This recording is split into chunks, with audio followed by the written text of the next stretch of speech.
Everybody, why don't you come on in and take a seat, and we'll go ahead and get started on our lesson this morning, where we'll be taking a look at Samson. So let's go ahead and open with a word of prayer. Heavenly Father, we're again very grateful that we can meet here in this church this morning.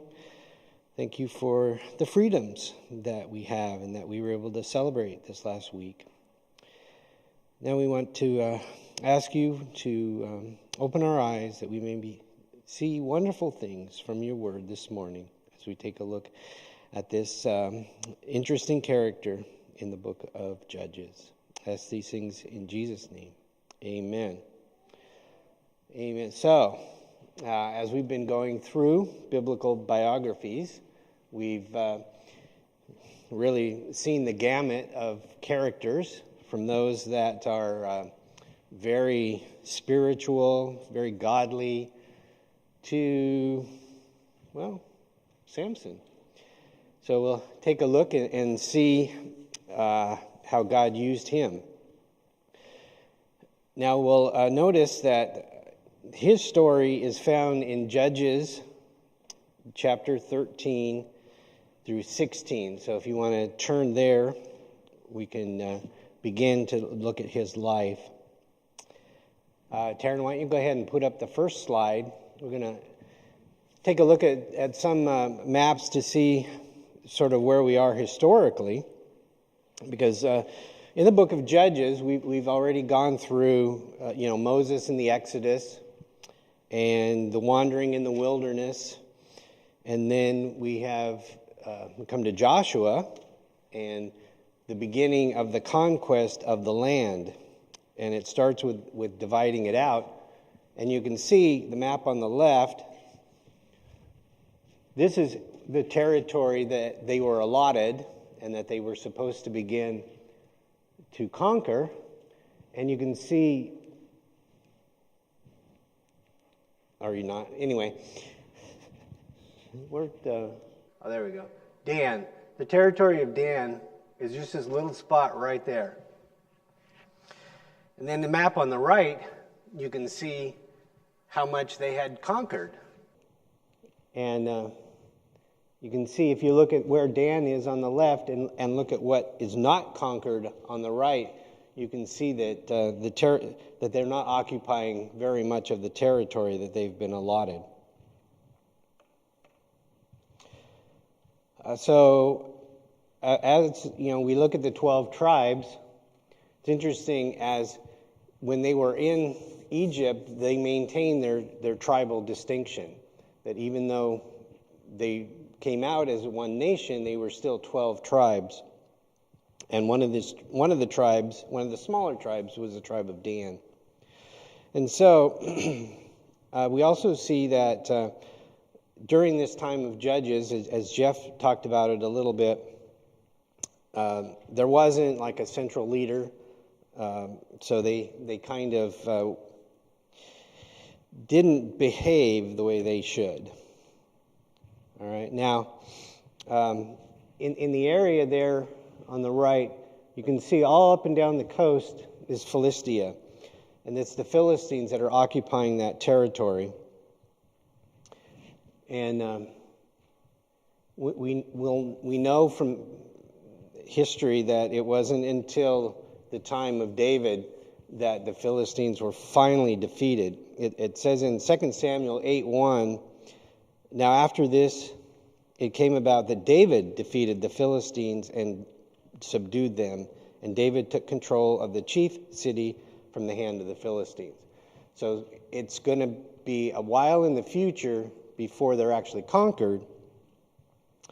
But we see in this that God is going to use Samson to begin to do that conquering.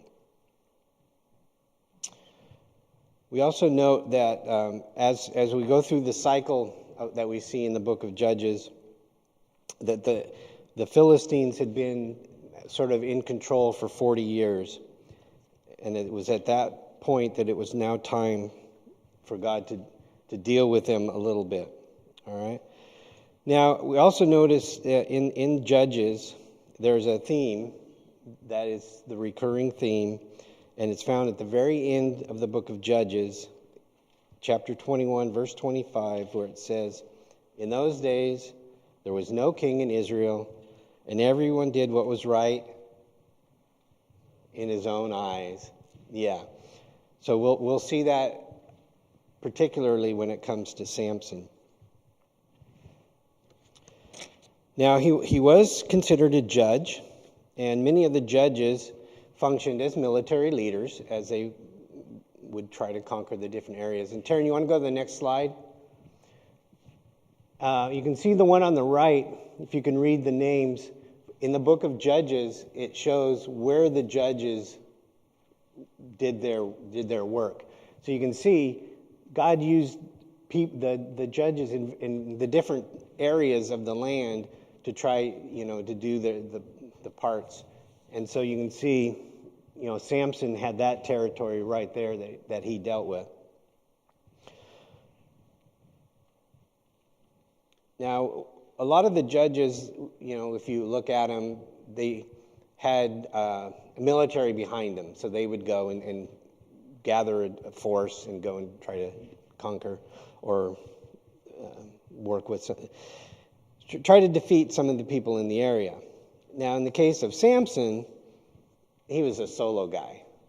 You don't see him leading any army other than himself. Of course, maybe he considered himself an army, but he was being used more as an individual in that sense. Also, a little bit more information on the Philistines. They are a sea people, is actually what the name means, and they come from the area of Crete, and they're descendants from Ham. And you can see still on the map there some of their chief cities. Gaza, which we may recognize that name because it seems like it's always in the news for some reason. Ashkelon, Ashdod, Ekron, and Gath. You may recognize Gath from the story of David. Somebody came from there. Anybody? Yeah, Goliath. Goliath was a Philistine from Gath. So that was kind of their main 5 areas. And so when you hear about the leaders of the Philistines, it's like there's the 5 chieftains, I guess you would call them, that each had their own sort of city territory. And they've done a lot of excavation in the area, and one of the things that they've seen over and over again is that the areas that they dealt with, there was evidence of violent destruction followed by building a larger, well-planned, fortified city. So they didn't mess around. When they came in, whatever was there, they cleared and started over again. It's also interesting that in Genesis 10:14, in the table of nations there, and also in 1 Chronicles 1:12, where it's listing the descendants of Ham, it actually calls out Cashulim, and it says right after it, from which came the Philistines. And it doesn't do that for many of the other descendants, but this it specifically points out the one that the Philistines came from. So I thought that was kind of interesting that they would do that. Another thing that shows up in this story is the Nazirite vow. And you've probably heard of that. It's spelled out in Numbers 6:2-8. And it's, as it says in the notes there's basically the 3 things that constitute a Nazirite vow. The first one is abstinence from wine and strong drink. The second one, the refraining from cutting of the hair during the whole period of the vow. And then the third one is avoidance of contact with dead. So it's pretty simple, just 3 things that you have to adhere to. And the establishment of the vow was meant to be for a certain period of time. So you would, maybe 6 months, you'd say, okay, I'm going to dedicate myself to God for these 6 months, abstain from these things, and then at the end, you would go and take a sacrifice and basically pay the vow. And we see that in the New Testament with Paul and some of the other men that he came across. Is it was time for them to pay their vow. He actually paid for them, and so we have that as a certain period of time. Well, for Samson, he's the first one he's actually mentioned as a Nazirite in the Bible, spelled out. It actually says, he was going to be a Nazirite, and he was a lifelong Nazirite.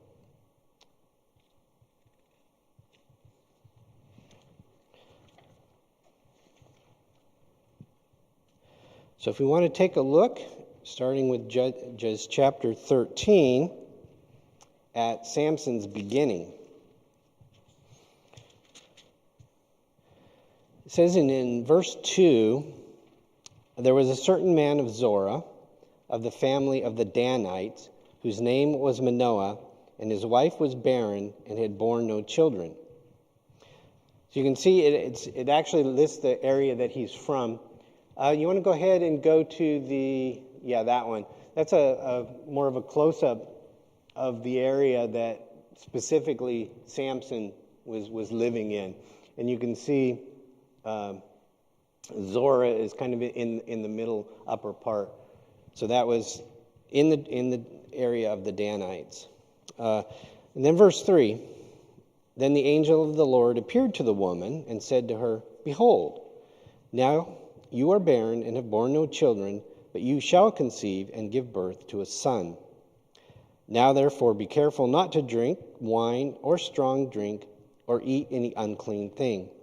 For behold, you shall conceive and give birth to a son, and no razor shall come upon his head, for the boy shall be a Nazirite to God from the womb, and he shall begin to deliver Israel from the hand of the Philistines." As we noted, it actually says he will begin, because it will be many years later until David finally completes that. But God says, no, it's time to start getting these Philistines dealt with. Now we have here, a visit of an angel, and we don't see very many of those, but you might recall another instance where an angel visited a barren woman and said she was going to have a child with, Elizabeth. And John the Baptist was also set apart, whether he was actually a Nazirite or just was Nazirite-like. There's a very similar circumstance there with John the Baptist. Okay, we also see that there's an angel of the Lord that's mentioned here. In reading through some of the different commentaries and things, they actually say that the best understanding here is that this is actually one of the appearances of the pre-incarnate Christ, just as they look at the different ways that this angel was depicted and the action that goes around the angel. And we're not going to get into that a lot, but it was interesting to see who they think this was. Now, the other thing that I find kind of fascinating is how Samson is one of the few people in the Bible where we know his history from even before conception all the way to his death. Now, does anybody think of some of the other people that we know that much of the lifespan of their life? John the Baptist is definitely one, because we know about his execution even, yeah.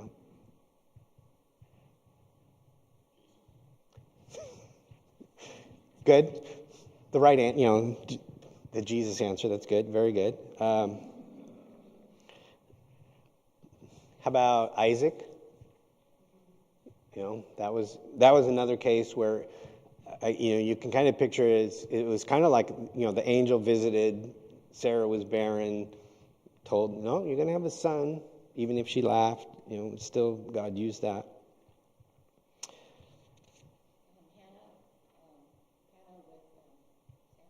Yeah, right. We know Samuel, his history as well.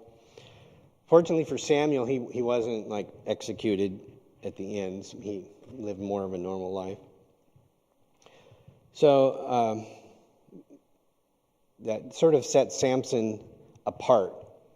And it also sets him so that he didn't choose to be a Nazirite. And maybe we'll see kind of that reflected in how well he obeyed his Nazirite vows.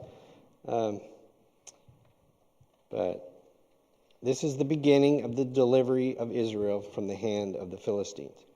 But now we haven't got to his birth yet. So we need to keep going. And in verse 8, we see, then Manoah entreated the Lord and said, O Lord, please let the man of God whom you have sent come to us again, that he may teach us what to do for the boy who is to be born. Now, Manoah is named, but his wife isn't. But he wasn't there. The angel appeared to his wife. So he prays for another visit. And his prayer indicates that, he believed his wife and that a son would be given to them. And also he realized that, the chances are it wasn't going to be an ordinary son, because it wasn't normal, for an angel to come and say, hey, you're going to have a child. So he wants instruction. How do I raise this boy who must have some special mission? And so he asks. Now God answers his prayer and sends the angel again to his wife when she's not with him. I thought that was kind of an interesting scene, that he wasn't there. But she recognizes the angel and goes and gets her husband. In verse 11 it says, Then Manoah arose and followed his wife. And when he came to the man, he said to him, Are you the man who spoke to the woman? And he said, I am. Manoah said, Now when your words come to pass, what shall the boy's mode of life and what shall be the boy's mode of life and his vocation? So the angel of the Lord said to Manoah, Let the woman pay attention to all that I said. She should not eat anything that comes from the vine, or drink wine or strong drink, or eat any unclean thing. Let her observe all that I commanded. Then we skip down to verse 24. Then the woman gave birth to a son and named him Samson, and the child grew up, and the Lord blessed him. Now, when we have the picture of Samson, if you've ever seen coloring pages or cartoons or whatever, it has him looking pretty buff. There's no description of what he actually looks like, other than he had 7 locks of hair, or 7 braids in his hair. So picturing him as a bodybuilder might not really be accurate, because what we learn from later on in the story is the Philistines don't know where his strength comes from. And if he looked like, Arnold Schwarzenegger in his prime, then they go, okay, well, obviously this guy's muscular. Instead, well, I'm not saying he would look like me, but, maybe it wouldn't be obvious that he had this strength. So now he's born. His life begins. The assumption is, he's obeying the Nazirite vow, letting his hair grow. But then we begin to see him getting into trouble almost right away. In chapter 14, we learn that Samson has marriage aspirations to a Philistine girl. In verse 1 it says, Then Samson went down to Timnah and saw a woman in Timnah, one of the daughters of the Philistines. If you can see on the map, you can see it's not that far from Zorah there. There's just, I think it's like 6 miles or something. So, but it's in the Philistine territory. What he's doing there, we don't know, but he made a visit and saw someone Verse 2, it says, "So he came back and told his father and mother, 'I saw a woman in Timnah, one of the daughters of the Philistines. Now, therefore, get her for me as a wife.' Then his father and mother said to him, 'Is there no woman among the daughters of your relatives or among all our people that you go to take a wife from the uncircumcised Philistines?' But Samson said to his father, 'Get her for me, for she looks good to me.'" Something about doing what's right in your own eyes there, maybe? Now, verse 4, it's a pretty interesting verse. It says, "However, his father and mother did not know that it was of the Lord, for he was seeking an occasion against the Philistines. Now, at that time, the Philistines were ruling over Israel." So we have a little bit more of the historical context going on here, that the nation of Israel is being ruled by the Philistines. And this is how God's going to begin to use this. And so we see, here Samson is doing what he thinks is right in his own eyes, and yet God is using that because he's got a special purpose for Samson. Now, his parents try to dissuade him, which makes sense, but his mind is made up. It's hard to know exactly what's going on in the cultural context here, how the parents are, what right do they have to refuse, or do they go along? They tried to talk him out of it, but because God is using this, they whether they know it or not, they're going along with it as part of God's plan.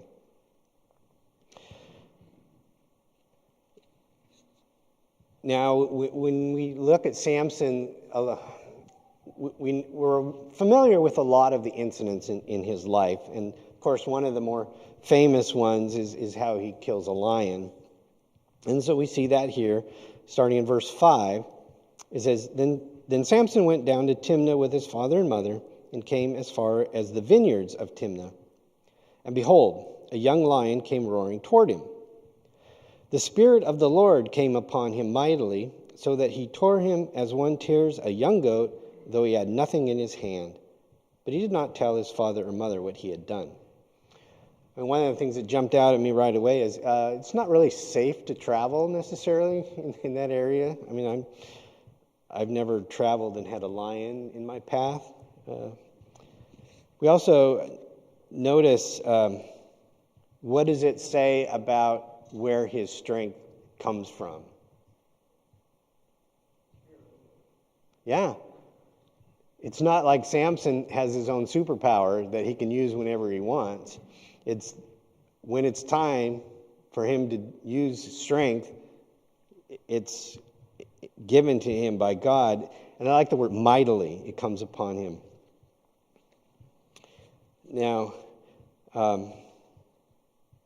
that's kind of how we'll see in other instances that phrase will come up again as the Spirit of the Lord comes upon him mightily. Verse 7, so he went down and talked to the woman, and she looked good to Samson. Verse 8, when he returned later to take her, he turned aside to look at the carcass of the lion, and behold, a swarm of bees and honey were in the body of the lion. So he scraped the honey into his hands and went on eating as he went. When he came to his father and mother, he gave some to them, and they ate it. But he did not tell them that he had scraped the honey out of the body of the lion. Why do you think he didn't tell him where he got the honey? These are Jews who'd be following the Mosaic law, the dietary law.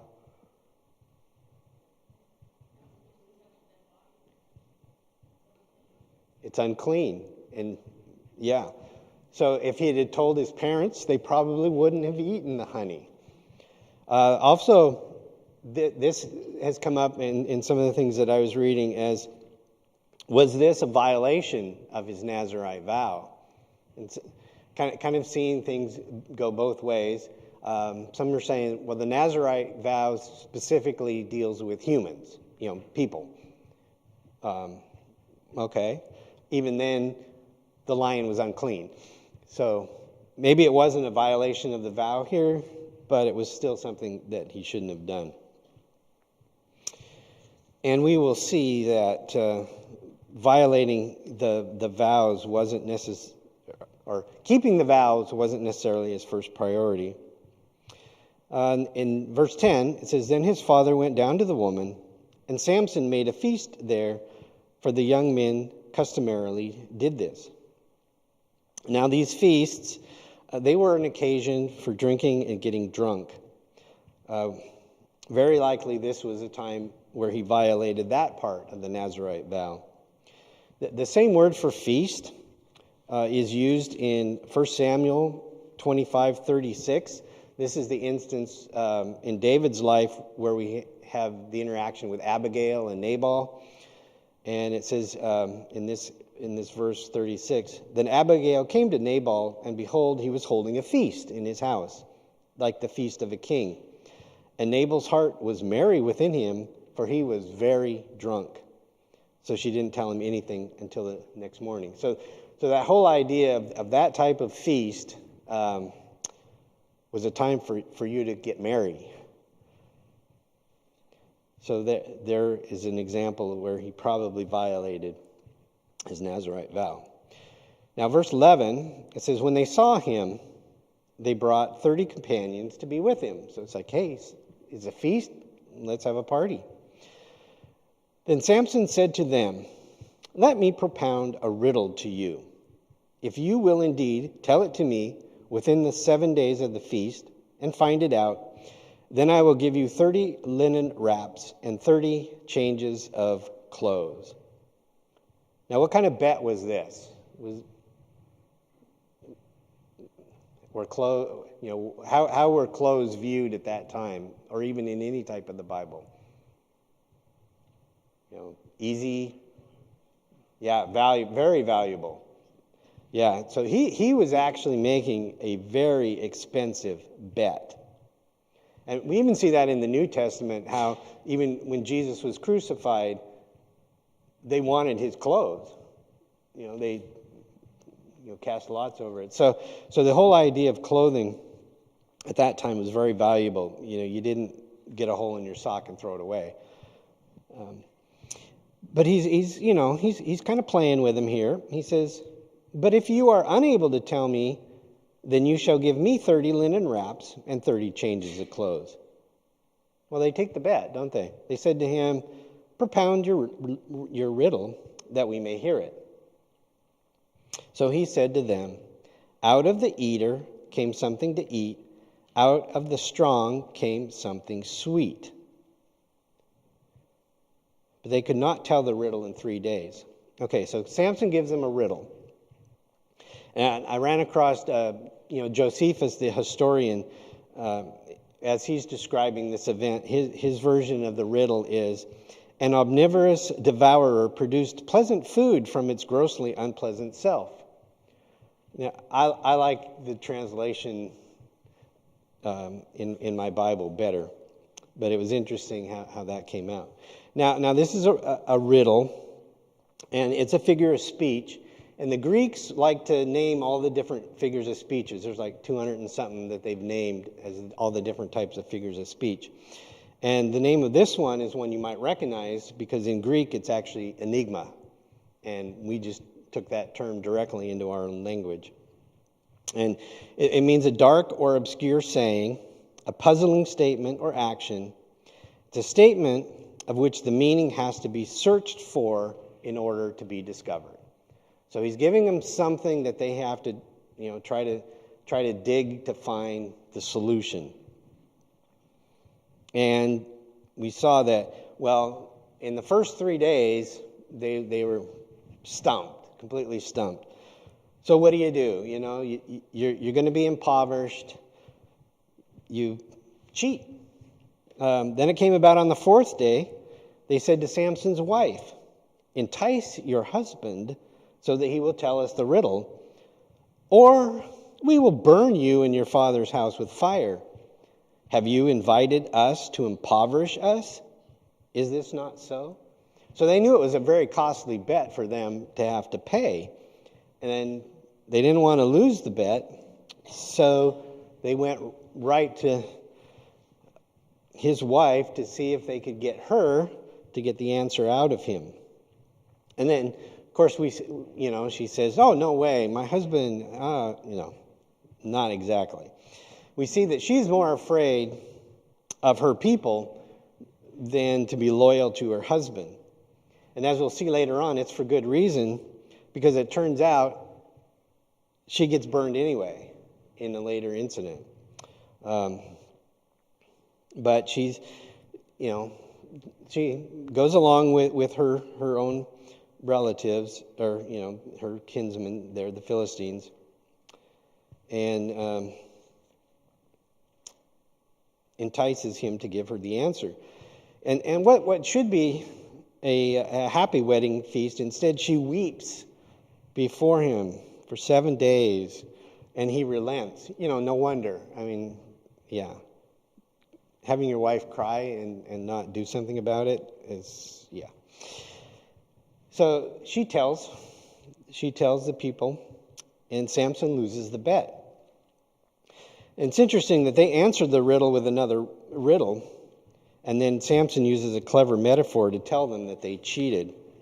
So in verse 18, it says, "So the men of the city said to him on the seventh day before the sun went down," so right before the deadline, "What is sweeter than honey, and what is stronger than a lion?"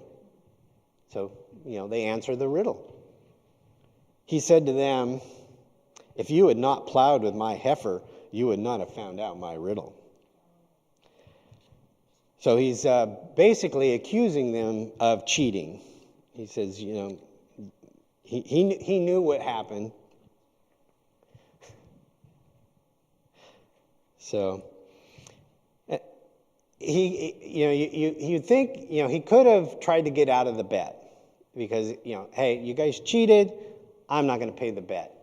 But he figures out there is a way he can pay the bet without costing him anything. So we see in verse 19, "Then the Spirit of the Lord came upon him mightily, and he went down to Ashkelon and killed 30 of them and took their spoil and gave the changes of clothes to those who told the riddle. His anger burned, and he went up to his father's house." So you can see on the map, Timnah is where the wedding feast took place, and he goes all the way to Ashkelon there to collect from some unwitting Philistines the payment of the bet. And I think here we see a violation of the Nazirite vow, because how is he going to take the clothes off of the dead without touching them? So we see him dealing with that.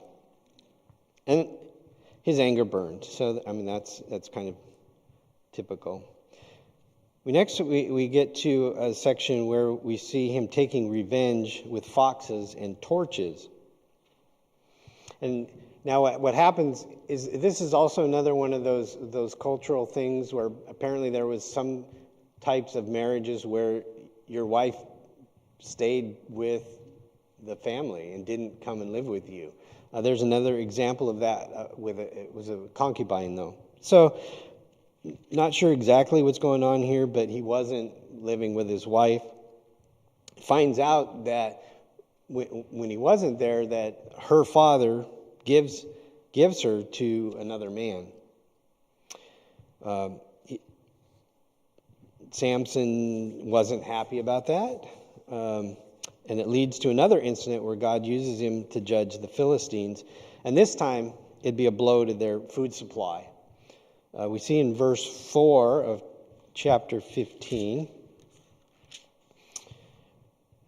Samson went and caught 300 foxes and took torches, turned the foxes tail to tail, and put one torch in the middle between the tails. When he had set fire to the torches, he released the foxes into the standing grain of the Philistines, thus burning up both the shocks and the standing grain, along with the vineyards and groves. I mean, this would be a huge economic loss. You're talking about all the wheat, both what's in the field and what's already been harvested. And then when it talks about vineyards, I mean, that's their grapevines and all the harvest from that. And the groves would be their olive trees. So he's going after their wheat, their grapes for wine, and also their olives for oil and the things they would get from that. So this would have been a huge setback to their economy.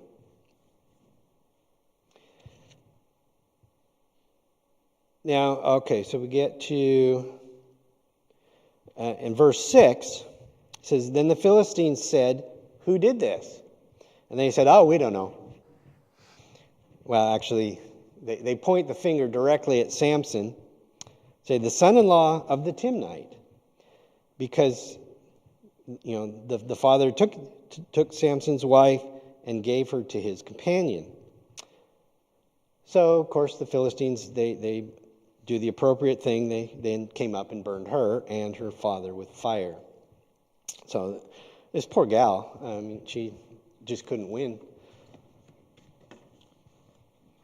And we also see, they probably would have liked to take it out on Samson, but he wasn't available at the time, so instead they go after his wife and her father. It says in verse 7, Samson said to them, Since you act like this, I will surely take revenge on you. But after that, I will quit. Yeah, maybe. He struck them ruthlessly with a great slaughter, and he went down and lived in the cleft of the rock of Etam.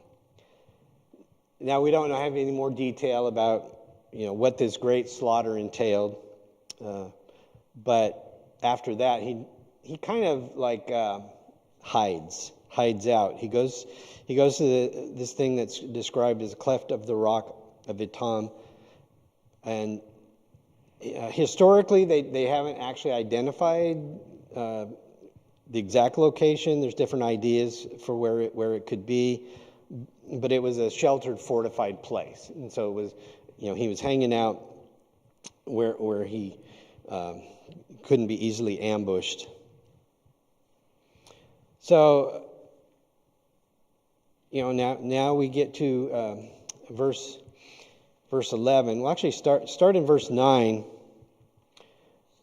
So it says, Then the Philistines went up and camped in Judah and spread out in Lehi.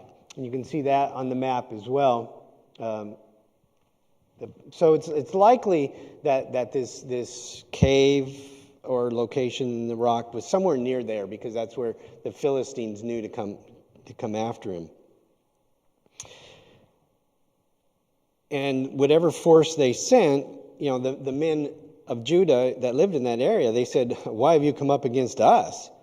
And they said, We have come up to bind Samson in order to do to him as he did to us. Now, it's interesting that they kind of want to capture Samson. It's not like, okay, let's go execute him and get him out of the way. So no, they want to bind him. And that's kind of a recurring thing that we'll see, is wanting to bind him. I think they want to capture him as like a trophy and then humiliate him, I think is what they want to do. Okay, so then in verse 11, Then 3,000 men of Judah went down to the cleft of the rock of Etam and said to Samson, Do you not know that the Philistines are rulers over us? So again, back to that historical context of this is where they were at. And they knew it, and the men of Judah were like, hey, we want to keep the peace. And then Samson responds and says, As they did to me, so I have done to them. Sure. That's like his version of the golden rule. He's quick to seek revenge if he feels he's been injured. And I'm sure none of us ever think that way about other people doing things to us. So he talks to the men of Judah and has them convince him that they won't kill him themselves. So he goes to them and says, "Okay, you can bind me and hand me over to the Philistines. Just don't kill me yourself." So they made that arrangement, and so he is handed over to the Philistines. And of course, they have him securely bound because that would render him inoperable. So then we have another of the more well-known scenes of Samson. One of the things he's famous for is the revenge with the jawbone of a donkey. In verse 14, it says, "When he came to Lehi, the Philistines shouted as they met him." Probably a victory shout, "Hey, we've got him. He's ours now." And then we see, "And the Spirit of the Lord came upon him mightily, so that the ropes that were on his arm were as flax that is burned, and his bonds dropped from his hand." And as you do, it says, "And he found a fresh jawbone of a donkey, so he reached out and took it and killed 1,000 men with it. Then Samson said, 'With the jawbone of a donkey, heaps upon heaps, with the jawbone of a donkey, I have killed 1,000 men.'" Now, we again see him using a play on words here, another figure of speech. This one, if I can get the name right, is called antanaclasis, which is the repetition of the same word in the same sentence with a different meaning. So in the Hebrew, the word for donkey and the word for heaps is the same word. Basically, he's calling the Philistines donkeys. Now, we have a famous one of these in the English language. You may know this. When the Declaration of American Independence was being signed, Hancock said, "We must be unanimous. There must be no pulling different ways." And then Benjamin Franklin replied, "Yes, we must hang together, or we assuredly shall all hang separately." So that's another example of that we're all familiar with. Some of us familiar with? Yeah, people heard that. So Samson actually is pretty clever if you think of it. He likes to play these games with words. Actually, I think he kind of is a whole prankster, just in his personality. I kind of get the idea he might have been somebody that would, go and ring the neighbor's doorbell and run type of guy. He's like, okay, prank here, prank there. Okay, so verse 17. When he had finished speaking, he threw the jawbone from his hand, and he named the place Ramoth Lehi, which means the high place of the jawbone. Okay, makes sense. Well, then we have actually where we see Samson interacting with God. This is the first time we see him do that. And under Judges 15:18-19, God provides water from a rock. Verse 18, it says, "Then he became very thirsty, and he called to the Lord and said, 'You have given this great deliverance by the hand of your servant, and now shall I die of thirst and fall into the hands of the uncircumcised?'" So who's taking credit here for the, is he giving proper credit to God for this? He says, "Well, you've given this great deliverance by me." But God honors him in that way. He says, But God split the hollow place that is in Lehi so that water came out of it.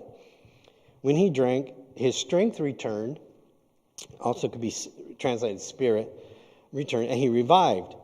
Therefore he named the place En Hakori, which means the spring of him who called, which is in Lehi to this day.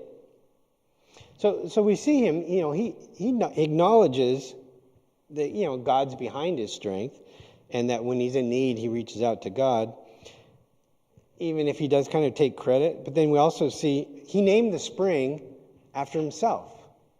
So, it's like, he didn't say, here's the spring that God provided. It's like, no, here's the spring of him who called. It's like, okay. Well, his woes continue. And there's this short little section here in chapter 16, verses 1 through 3, where his visit to a harlot does not go well. Which, too bad. So now Samson went to Gaza and saw a harlot there and went into her. And you can see on the map, if you go further down the coast, where he's actually in Gaza. When it was told to the Gazites, saying, Samson has come here, they surrounded the place and lay in wait for him all night at the gate of the city. But they kept silent all night, saying, let us wait until the morning, then we will kill him. Now Samson lay until midnight, and at midnight he arose and took hold of the doors of the city gate and the 2 posts and pulled them up along with the bars. Then he put them on his shoulder and carried them up to the top of the mountain which is opposite Hebron. Now, if you can see on the map, the dashed line from Gaza to Hebron, that's about 40 miles. Now, there's some speculation whether he actually carried them all the way to Hebron, or what is actually the top of the mountain, which is opposite Hebron, where that actually is.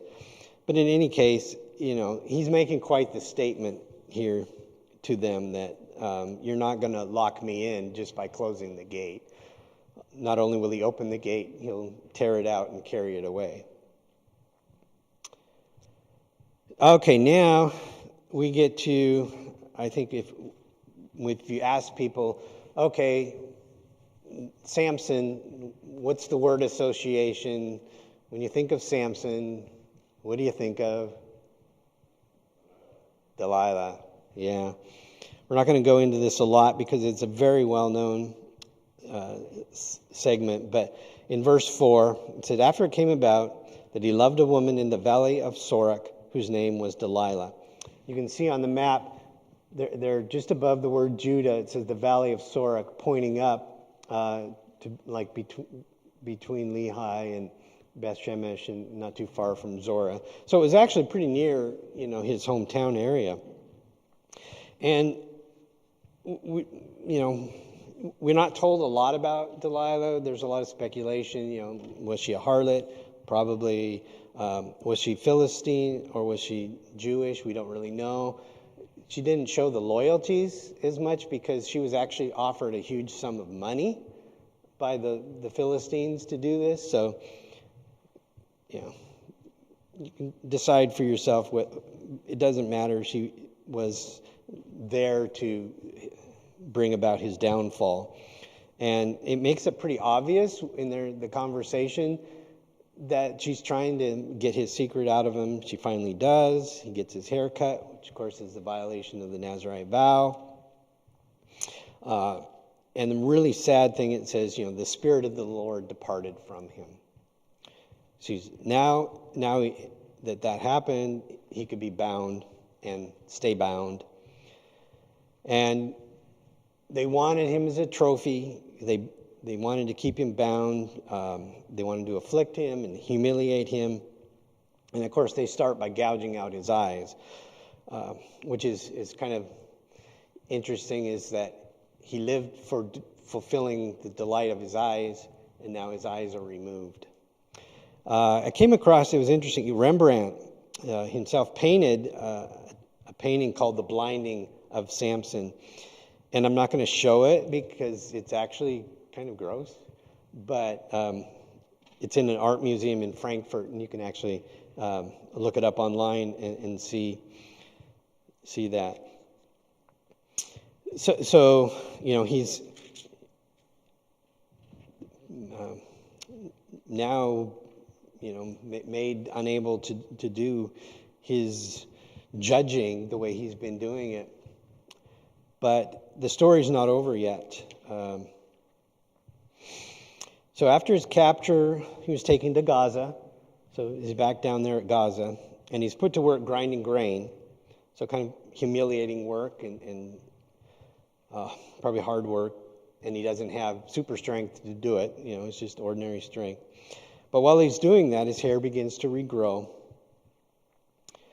But the captors, they remember Samson, and they want to still make fun and actually sort of praise their God for being able to capture him.